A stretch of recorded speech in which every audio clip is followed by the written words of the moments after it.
Panhala Kolhapur हायकर्स foundation private लिमिटेडने वसुबारसच्या पावन संध्याकाळी पन्हाळगडावर दीपोत्सवाच्या तेजोमय प्रकाशात एक सांज पन्हाळगडावर उपक्रम अत्यंत उत्साहात व ऐतिहासिक वातावरणात संपन्न झाला।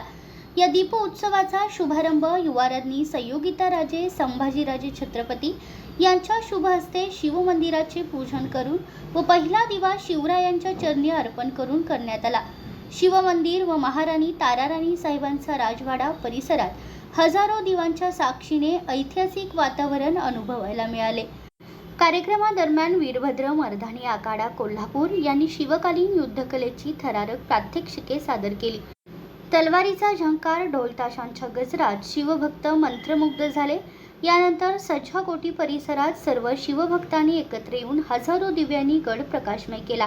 त्या तेजोमय प्रकाशात इतिहास अभ्यासक व संशोधक इंद्रजित सावंत यांनी महाराणी ताराबाई साहेबांचा दिल्ली प्रति औरंगजेबाशी लढा या विषयावर प्रेरणादायी व्याख्यान सादर केले। अत्युच्च उत्साहात आणि शिवमय वातावरणात दिवाळीचा पहिला दिवा माझ्या राजाच्या चरणी लावून हा दीप उत्सव संपन्न झाला। हा उपक्रम यंदा 13व्या वर्षी कोल्हापूर हायकर्स फाउंडेशनच्या वतीने यशस्वीरित्या पार पडला।